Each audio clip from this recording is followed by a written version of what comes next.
చైనాలో పుట్టి ప్రపంచాన్ని గడగడలాడించిన కరోనా వైరస్ లక్షల మంది ప్రాణాలు తీసింది. అలాంటిదే మరో వైరస్ మళ్ళీ చైనాలో పుట్టింది. కోవిడ్-19కి కారణమయ్యే వైరస్ మాదిరిగానే జంతువుల నుంచి మానవుడికి వ్యాపించే ప్రమాదం కలిగి ఉన్న కొత్త వైరస్ చైనా పరిశోధకులు గుర్తించారు.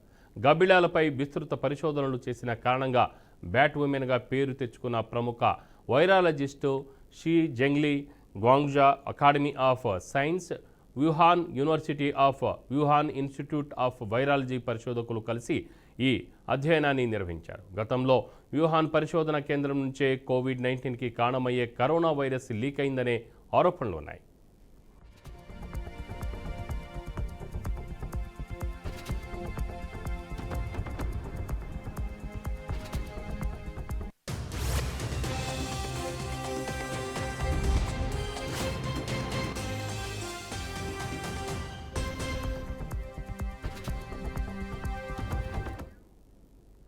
తాజాగా హాంకాంగ్లోని జపసీన్ పిపిస్ట్రెక్ రకం గబ్బిలాల్లో HKU5 కరోనా వైరస్ అనే కొత్త రకాన్ని గుర్తించారు.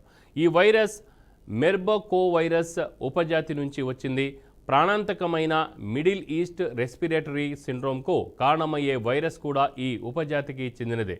ఈ వైరస్ మానవ యాంజియోటెన్సిన్ కన్వర్టింగ్ ఎంజైమ్తో బంధం ఏర్పరచుకుంటుంది. సరిగ్గా ఇలాగే కోవిడ్-19కి కారణమయ్యే SARS-CoV-2 వైరస్ కూడా మానవ కణాలకు సోకుతుంది. HKU5 CoV గబ్బిలాల ACE2ను మాత్రమే కాకుండా మానవ ACE2 మరియు వివిధ క్షీరదాల ACE2 ఆర్థోలాగ్లను కూడా ఉపయోగించుకుంటుంది. పీర్ రివ్యూ జర్నల్ సెల్లో ప్రచురించిన ఒక రీసెర్చ్ పేపర్ వెల్లడించింది.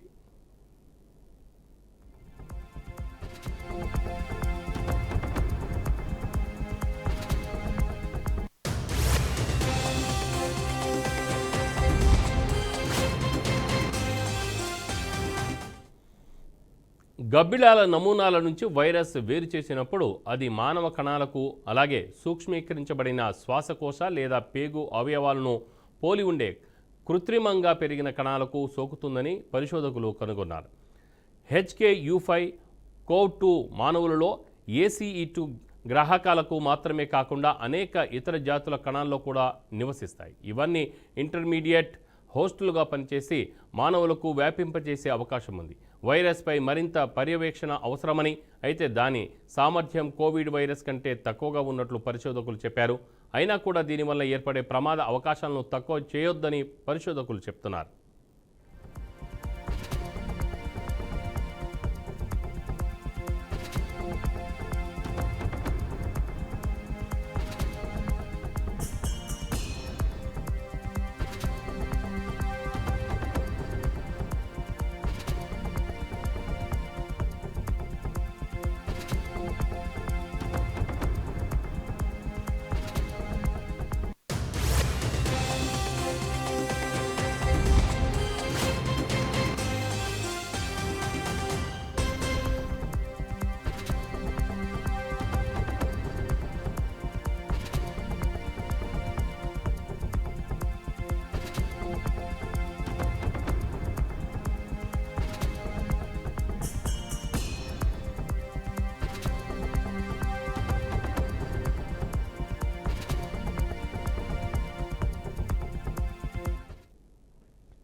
చైనాలో పుట్టి ప్రపంచాన్ని గడగడలాడించిన కరోనా వైరస్ లక్షల మంది ప్రాణాలు తీసింది.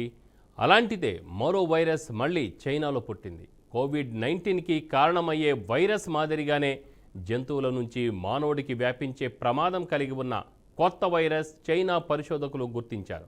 గబ్బిలాలపై విస్తృత పరిశోధనలు చేసిన కారణంగా బ్యాట్ ఉమెన్గా పేరు తెచ్చుకున్న ప్రముఖ virologist Shi Zhengli Guangzhou academy of science, Wuhan university and Wuhan institute of virology పరిశోధకులు కలిసి ఈ అధ్యయనాన్ని నిర్వహించారు.